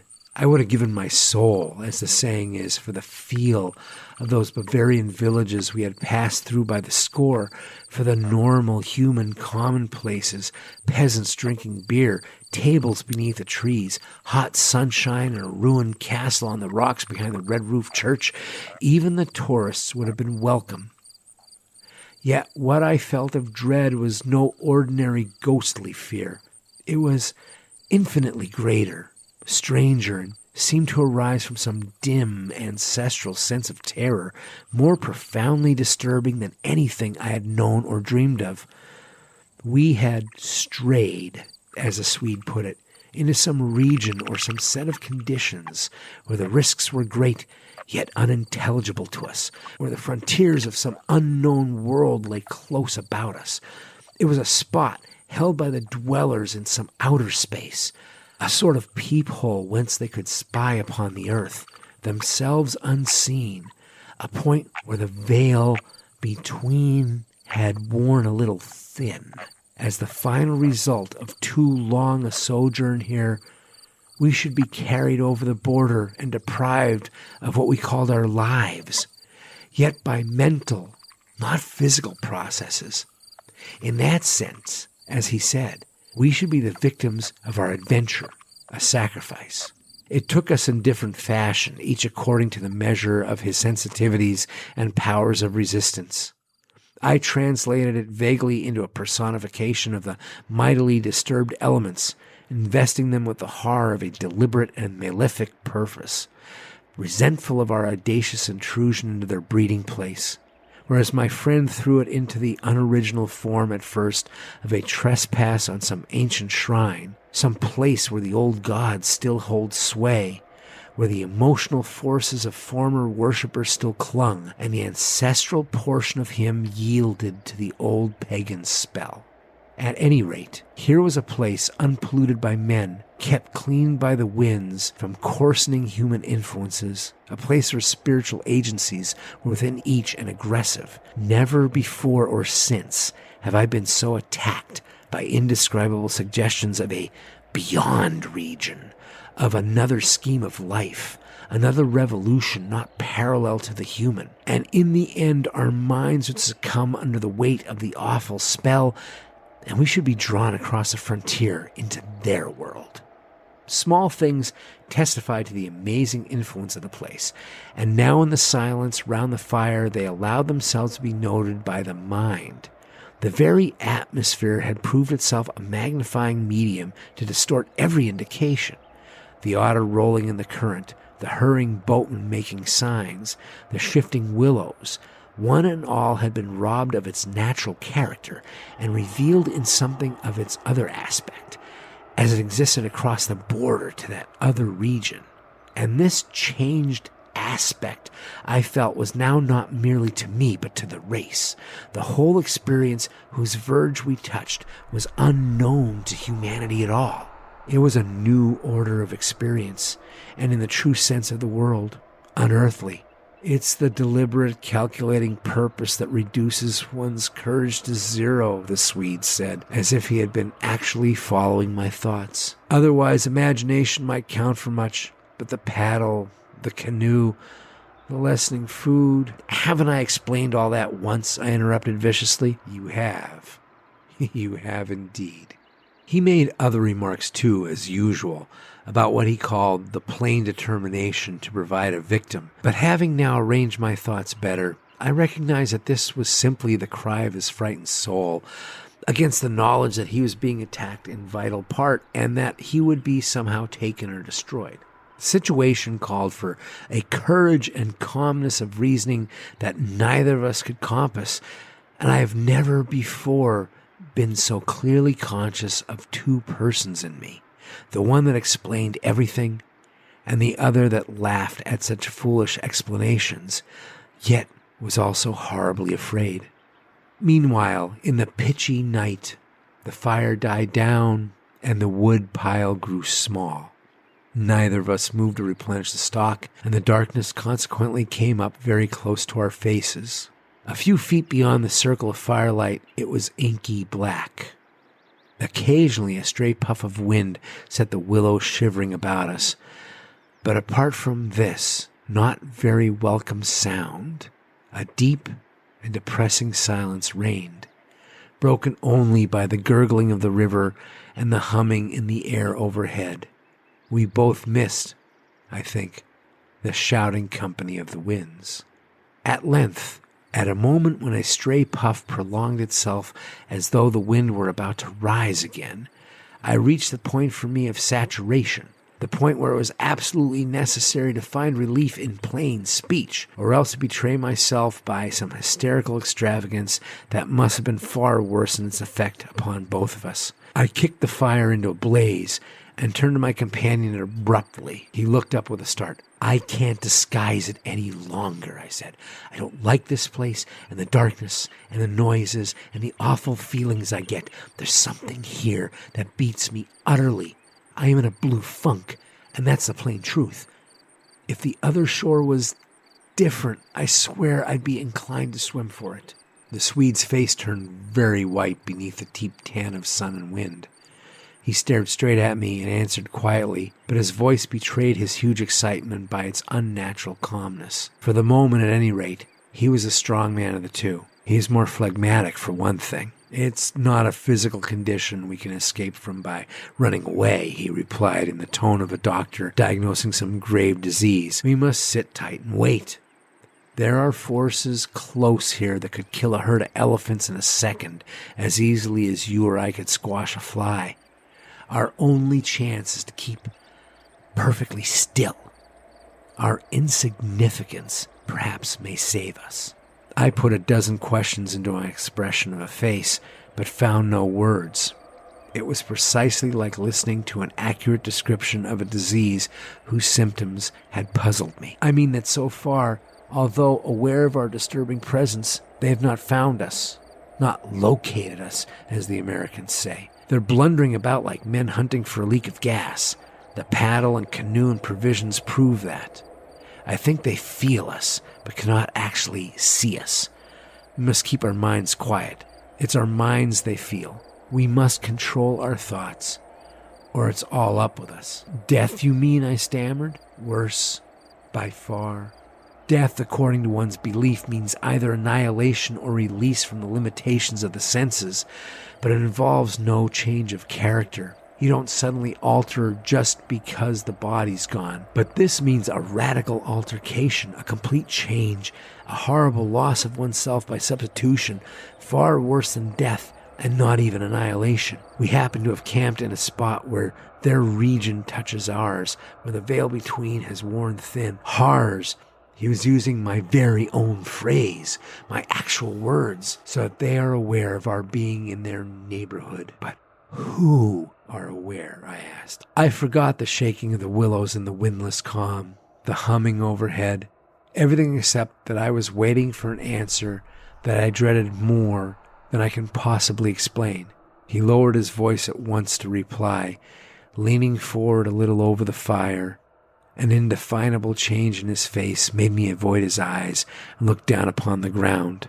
All my life I have been strangely, vividly conscious of another region, not far removed from our own world in one sense, yet wholly different in kind, where great things go on unceasingly, where immense and terrible personalities hurry by, intent on vast purposes compared to which earthly affairs, the rise and fall of nations, the destinies of empires, the fate of armies and continents, are all as dust in the balance. Vast purposes, I mean, that deal directly with the soul and not indirectly with more expressions of the soul. I suggest just now you think it is the spirit of the elements, and I thought perhaps it was the old gods, but I tell you now it is neither. These would be comprehensible entities, for they have relations with men, depending upon them for worship or sacrifice, whereas these beings who are now about us have absolutely nothing to do with mankind, and it is mere chance that their space happens just at this spot to touch our own. The mere conception, which his words somehow made so convincing as I listened to them there in the dark stillness of that lonely island, set me shaking a little all over. I found it impossible to control my movements. And what do you propose? I began again. A sacrifice. A victim might save us by distracting them until we could get away. Just as the wolves stopped to devour the dogs and give the sleigh another start. But I see no chance of any other victim now. I stared blankly at him. The gleam in his eye was dreadful. Presently, he continued. Chapter 4. It's the Willows, of course. The Willows mask the others, but the others are feeling about for us. If we let our minds betray our fear, we're lost utterly. He looked at me with an expression so calm, so determined, so sincere that I no longer had any doubts as to his sanity. He was as sane as any man ever was. If we can hold out through the night, he added, we may get off in the daylight unnoticed or rather undiscovered. But you really think a sacrifice would... That gong-like humming came down very close over our heads as I spoke. But it was my friend's scared face that really stopped my mouth. Hush, he whispered, holding up his hand. Do not mention them more than you can help. Do not refer to them by name. To name is to reveal. It is the inevitable clue, and our only hope lies in ignoring them, in order that they may ignore us. Even in thought, especially in thought, our thoughts make spirals in the world. We must keep them out of our minds at all costs, if possible. I raked the fire together to prevent the darkness having everything its own way. I never longed for the sun as I longed for it then in the awful blackness of that summer night. Were you awake all last night? He went on suddenly. I slept badly a little after dawn, I replied evasively, trying to follow his instructions, which I knew instinctively were true. But the wind, of course, I know. But the wind won't account for all the noises. Then you heard it too. the multiplying countless little footsteps I heard," he said, adding after a moment's hesitation, "and that other sound. You mean above the tent and the pressing down upon us of something tremendous, gigantic?" He nodded significantly. It was like the beginning of a sort of inner suffocation. Partly, yes. It seemed to me that the weight of the atmosphere had been altered, had increased enormously, so that we should have been crushed. And that, I went on, determined to have it all out, pointing upwards where the gong-like note hummed ceaselessly, rising and falling like wind. "What do you make of that?"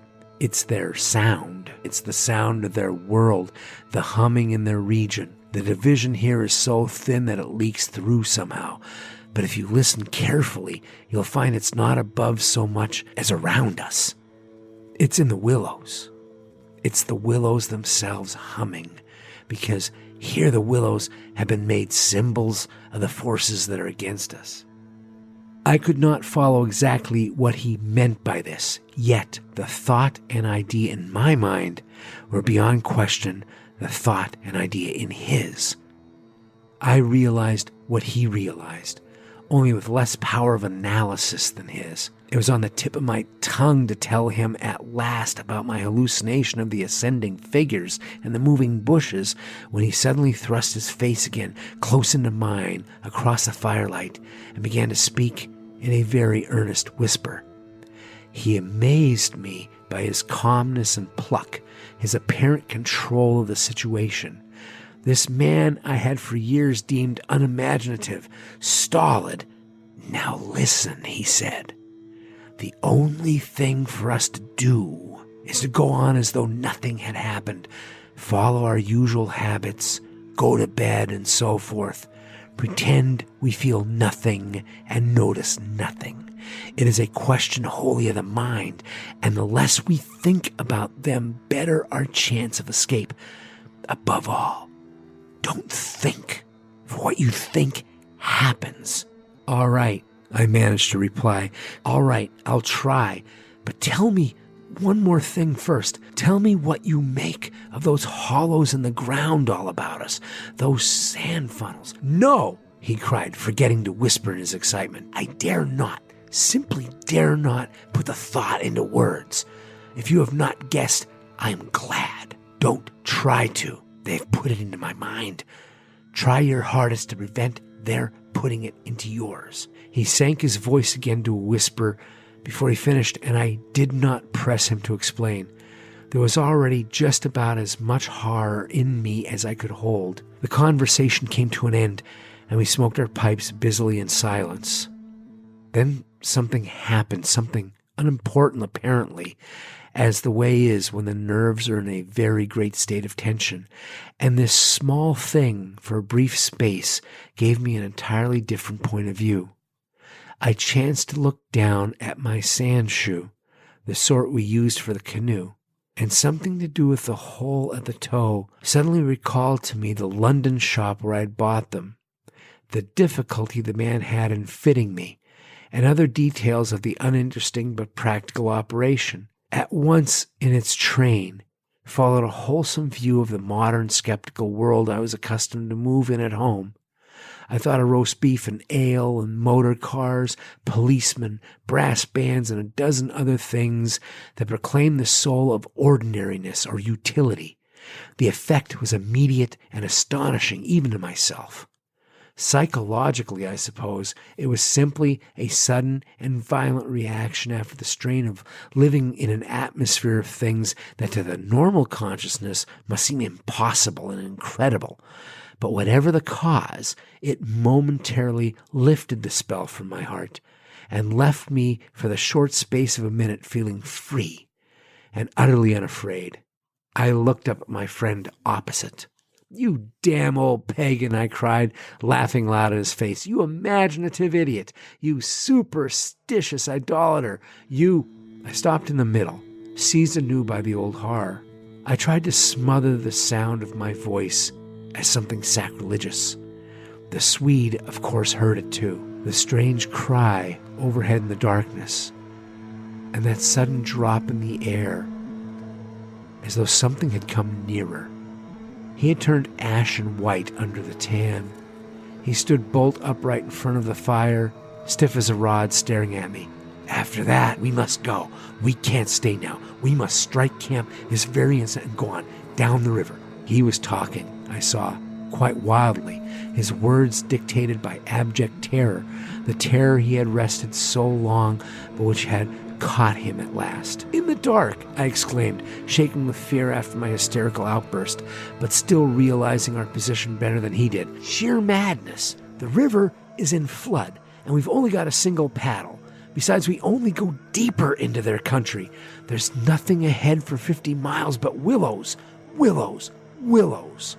He sat down again in a state of semi-collapse. The positions, by one of those kaleidoscopic changes nature loves, were suddenly reversed, and the control of our forces passed over into my hands.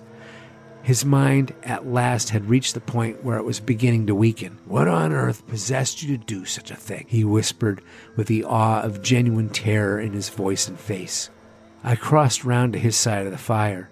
I took both his hands in mine, kneeling down beside him and looking straight into his frightened eyes. "We'll make one more blaze," I said firmly, "and then turn in for the night. At sunrise, we'll be off full speed to Cormoran. Now pull yourself together a bit and remember your own advice about not thinking fear." He said no more, and I saw that he would agree and obey. In some measure, too, it was a sort of relief to get up and make an excursion into the darkness for more wood.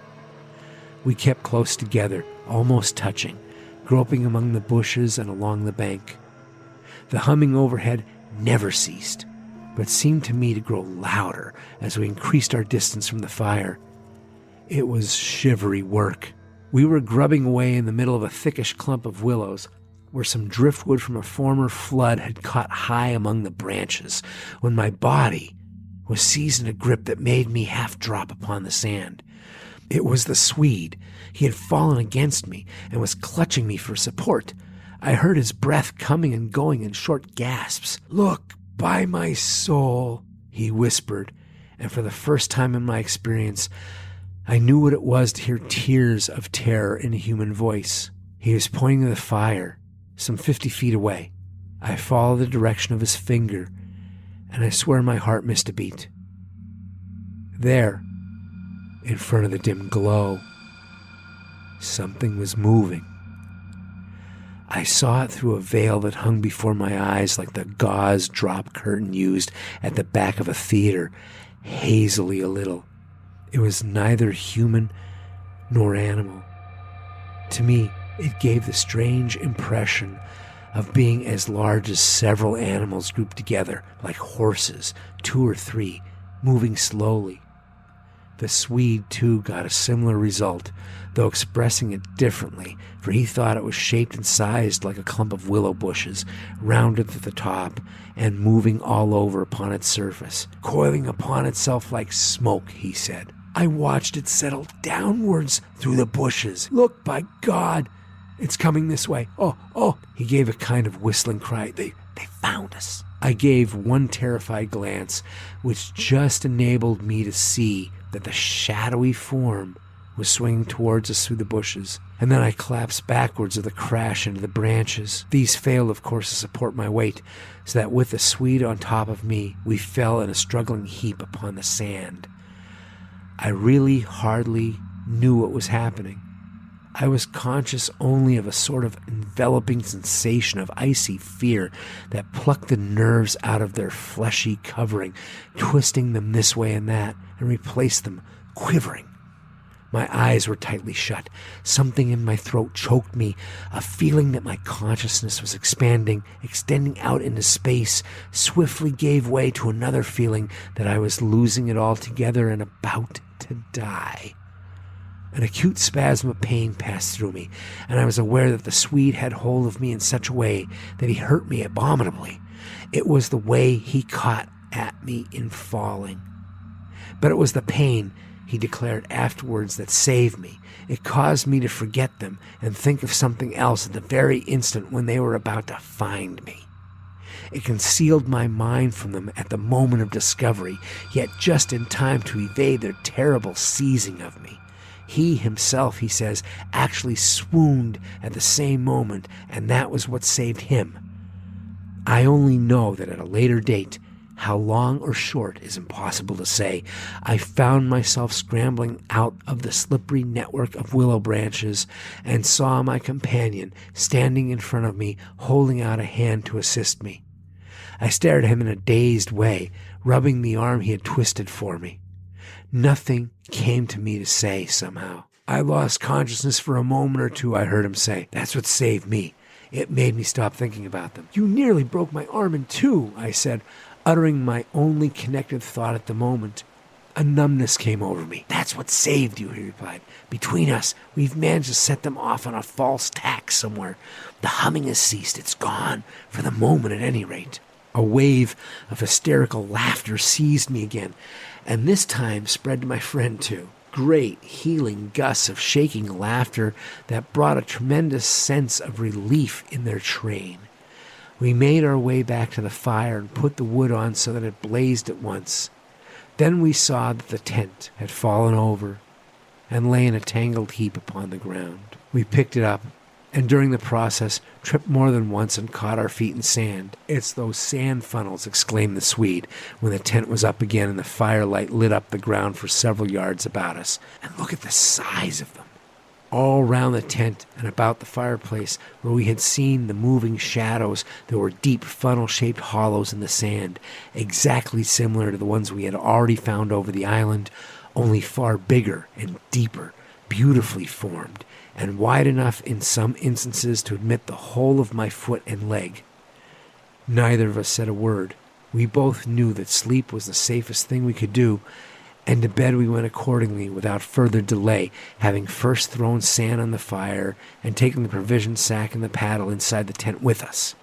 The canoe, too, we propped in such a way that at the end of the tent that our feet touched it, and the least motion would disturb and wake us. In case of emergency, too, we again went to bed in our clothes, ready for a sudden start. It was my firm intention to lie awake all night and watch, but the exhaustion of nerves and body decreed otherwise, and sleep after a while came over me with a welcome blanket of oblivion. The fact that my companion also slept quickened its approach. At first he fidgeted and constantly sat up asking me if I heard this or heard that. He tossed about on his cork mattress and said the tent was moving and the river had risen over to the point of the island. But each time I went out to look, I returned with the report that all was well. And finally he grew calmer and lay still. Then at length his breathing became regular, and I heard unmistakable sounds of snoring, the first and only time in my life when snoring has been a welcome and calming influence. This, I remember, was the last thought in my mind before dozing off. A difficulty in breathing woke me, and I found the blanket over my face. But something else besides the blanket was pressing upon me, and my first thought was that my companion had rolled off his mattress and onto my own in his sleep. I called to him and sat up, and at the same moment it came to me that the tent was surrounded. That sound of multitudinous soft pattering was again audible outside, filling the night with horror. I called again to him, louder than before. He did not answer, but I missed the sound of his snoring and also noticed the flap of the tent was down. This was the unpardonable sin. I crawled out in the darkness to hook it back securely, and it was then, for the first time, I realized positively that the Swede was not here. He had gone. I dashed out in a mad run, seized by a dreadful agitation, and the moment I was out, I plunged into a sort of torrent of humming that surrounded me completely and came out of every quarter of the heavens at once. It was that same familiar humming gone mad. A swarm of great invisible bees might have been about me in the air. The sound seemed to thicken the very atmosphere, and I felt that my lungs worked with difficulty. But my friend was in danger, and I could not hesitate. The dawn was just about to break, and a faint whitish light spread upwards over the clouds from a thin strip of clear horizon. No wind stirred. I could just make out the bushes and river beyond, and the pale sandy patches. In my excitement, I ran frantically to and fro about the island, calling him by name, shouting at the top of my voice the first words that came into my head. But the willows smothered my voice, and the humming muffled it, so that the sound only traveled a few feet around me. I plunged among the bushes, tripping headlong, tumbling over roots, and scraping my face as I tore this way and that among the preventing branches. Then, quite unexpectedly, I came out upon the island's point and saw a dark figure outlined between the water and the sky. It was the Swede, and already he had 1 foot in the river. A moment more, and he would have taken the plunge. I threw myself upon him, flinging my arms about his waist and dragging him shorewards with all my strength. Of course, he struggled furiously, making a noise all the time, just like that cursed humming, and using the most outlandish phrases in his anger about going inside to them and taking the way of the water and the wind, and God only knows what more besides, that I tried in vain to recall afterwards, but which turned me sick with horror and amazement as I listened. But in the end, I managed to get him into the comparative safety of the tent and flung him breathless and cursing upon the mattress, where I held him until the fit had passed. I think the suddenness with which it all went, and he grew calm, coinciding as it did with the equally abrupt cessation of the humming and pattering outside. I think this was almost the strangest part of the whole business, perhaps, for he had just opened his eyes and turned his tired face up to me, so that the dawn threw a pale light upon it through the doorway, and said, for all the world just like a frightened child, "My life, old man, it's my life I owe you, but it's all over now anyhow. They found a victim in our place." Then he dropped back upon his blankets and went to sleep literally under my eyes. He simply collapsed and began to snore again, as healthy as though nothing had happened, and he had never tried to offer his own life as a sacrifice by drowning. And when the sunlight woke him 3 hours later, hours of ceaseless vigil for me, it became so clear to me that he remembered absolutely nothing of what he had attempted to do, that I deemed it wise to hold my peace and ask no dangerous questions. He woke naturally and easily, as I have said, when the sun was already high in the windless hot sky, and he at once got up and set about the preparation of the fire for breakfast. I followed him anxiously at bathing, but he did not attempt to plunge in, merely dipping his head and making some remark about the extra coldness of the water. "River's falling at last," he said, "and I'm glad of it." "The humming stopped too," I said. He looked up at me quietly with his normal expression. Evidently, he remembered everything except his own attempt at suicide. "Everything has stopped," he said, "because—" He hesitated, but I knew some reference to that remark he had made just before he fainted was in his mind, and I was determined to know it. "Because they found another victim?" "Exactly. I feel as positive of it as though I feel quite safe again, I mean." He began to look curiously about him. The sunlight lay in hot patches on the sand. There was no wind. The willows were motionless. He slowly rose to feet. "Come," he said. "I think if we look, we shall find it." He started off on a run, and I followed him. He kept to the banks, poking with a stick among the sandy bars and caves and little backwaters, myself always close on his heels. "Ah!" he exclaimed presently. "Ah!" The tone of his voice somehow brought back to me a vivid sense of the horror of the last 24 hours, and I hurried up to join him. He was pointing with his stick at a large black object that lay half in the water and half in the sand. It appeared to be caught by some of the twisted willow roots so that the river could not sweep it away. A few hours before the spot must have been under water. "See," he said quietly, "the victim that made our escape possible." And I peered across his shoulder. I saw that his stick rested on the body of a man. He turned it over. It was the corpse of a peasant, and the face was hidden in the sand. Clearly, the man had been drowned, and his body must have been swept down upon our island somewhere about the hour of the dawn, at the very time the fit had passed. We must give it a decent burial, you know. "I suppose so." I shuddered a little in spite of myself, for there was something about the appearance of that poor drowned man that turned me cold. The Swede glanced up sharply at me, an undecipherable expression on his face, and I began clambering down the bank. I followed him more leisurely. The current, I noticed, had torn away much of the clothing from the body, so the neck and part of the chest lay bare. Halfway down the bank, my companion suddenly stopped and held up his hand in warning. But either my foot slipped, or I had gained too much momentum to bring myself quickly to a halt, for I bumped into him and sent him forward with a sort of leap to save himself. We tumbled together onto the hard sand so that our feet splashed into the water, and before anything could be done, we had collided a little heavily against the corpse.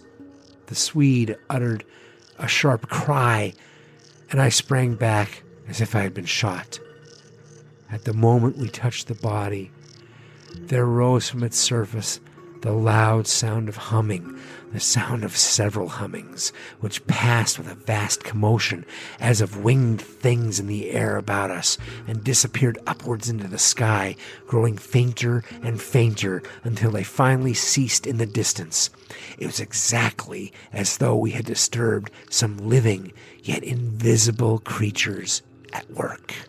My companion clutched me, and I think I clutched him.